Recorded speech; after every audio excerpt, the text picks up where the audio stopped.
Hey everybody, I'm Scott Hall here with Grasslands Brewing, and we are in a totally natural, non-contrived bar setting. Kicking back, having some Florida beer with my friend Andrew, who's also with Grasslands, and we're talking some local beer. Tallahassee's been way behind the curve on this local beer trend. Florida was late with the rest of the nation. Tallahassee naturally is going to follow a little bit behind, Tampa, Orlando. But in the past year or two, it suddenly clicked and everything's happening. We've got a brewery that's firing up here in July. Proof Brewing has already been brewing for quite a while. They've got a new facility kicking on in May. Momo's is doing it, Fermentation Lounge is doing it. Canopy Road is coming on, I think, in 2015. Right. Mad Mullet's coming on after that. There's a lot going on, and we're super excited. And it's neat to see. Many people here in town have never had fresh beer. They don't know why local beer is important, or even what it should taste like, or what makes it good, or what makes it bad. What would you say to them, Andrew? Like if somebody's has had just a limited supply of beer or a limited range of beer, and now for the first time, hey, there's local craft. Why should they care?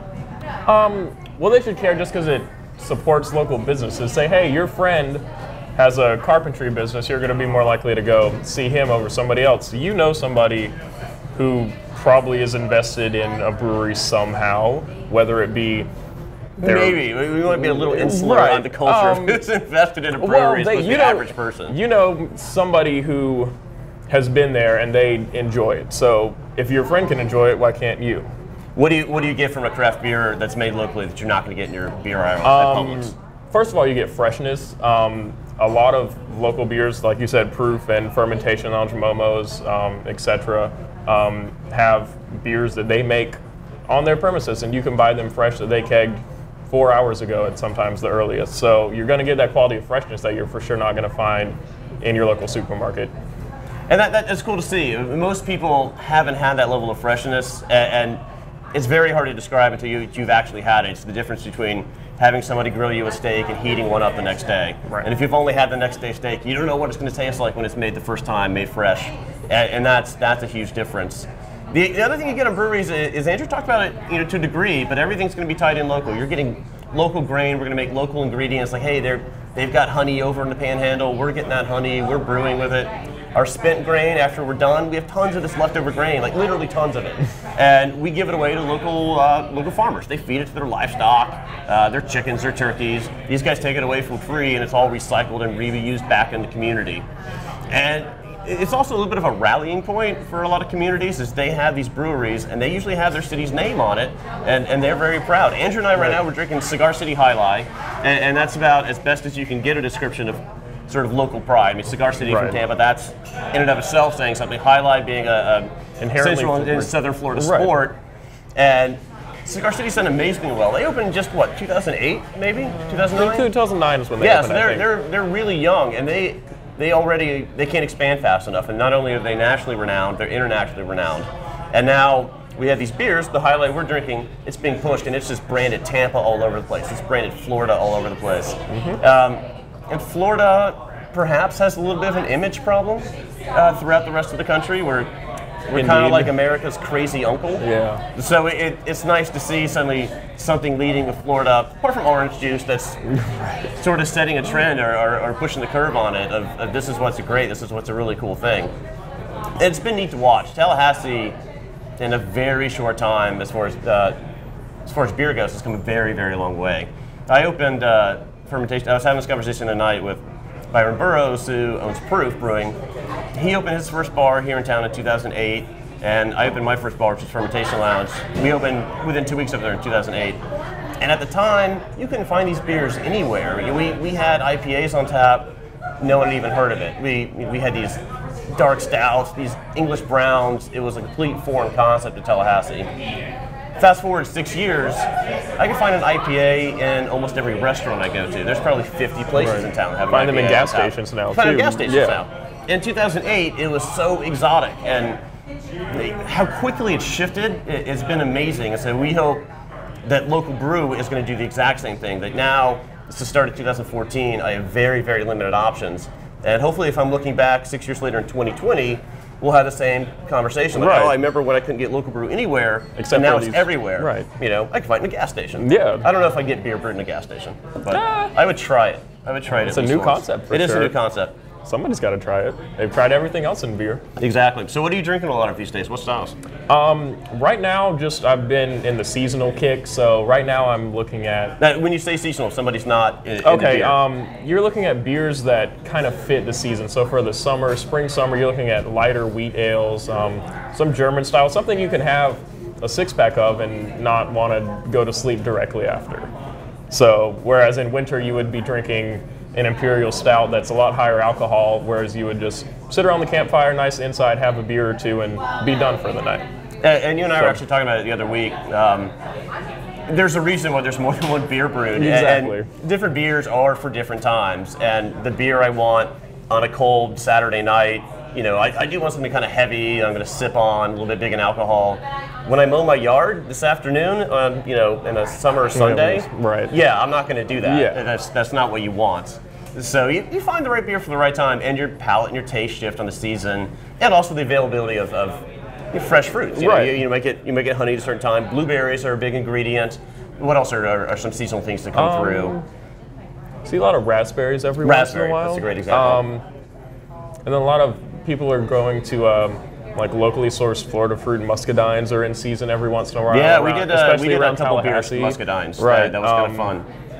And then what else? You even see oranges used occasionally in beers. Oranges are used a decent bit. They're in whip right. beers. If you had a Blue Moon, you'll see it there. Right. You get a little bit of orange zest on that, and that's why you see that beer served. You get a little slice of lemon to accentuate that a little bit. But yeah, that muscadine beer we did. There was a style. It's a really cool style. It's called a Berliner Weiss, and it's this kind of really rare, deep German style that I think pretty much almost went extinct. People just kind of stopped making it, yeah. and it was on that cusp of extinction.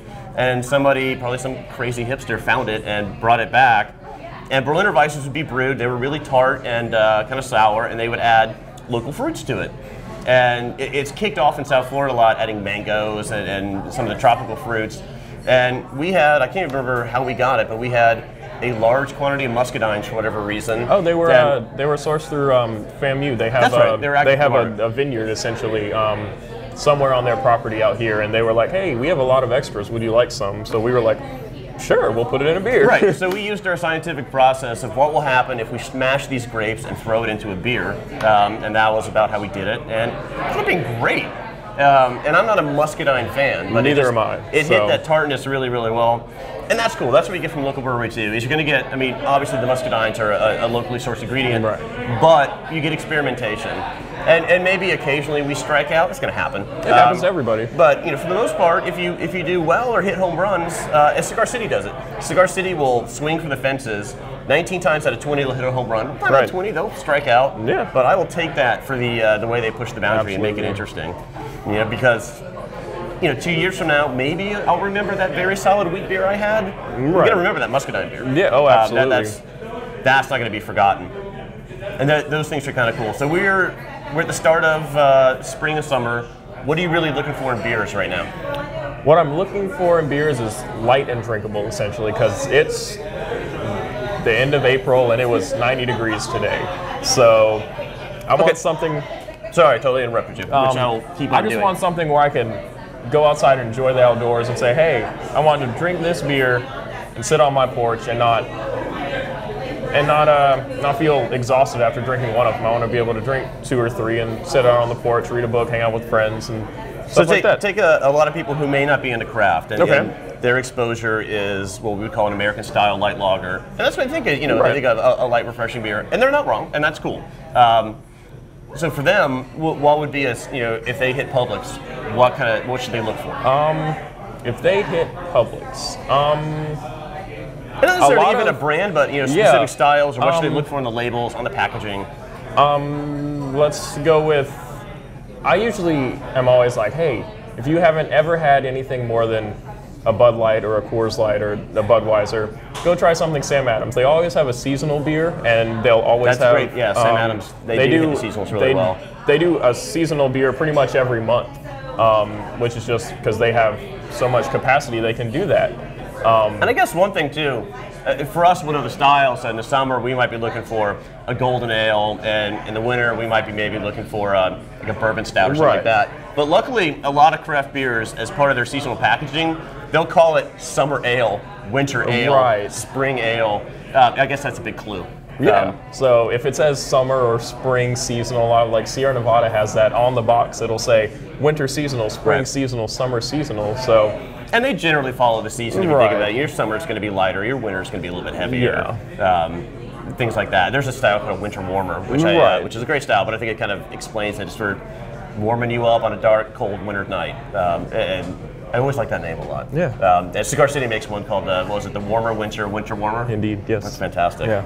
I really dig that. Oh, let's talk for a minute about cans. Okay. So we're surrounded by cans here, and actually it's great because Dale's Pale Ale kind of pioneered this. This is fantastic.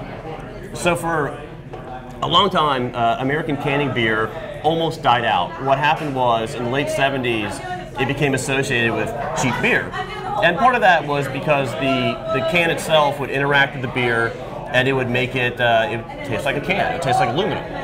And so it kind of went by the wayside, and you know, was only with your pack where you get 500 beers for $3. Yeah. And so along the way, during the 1980s, some company, I think it was some European company, patented this way to have a little plastic liner inside the can. And they had it and went unnoticed and whatever.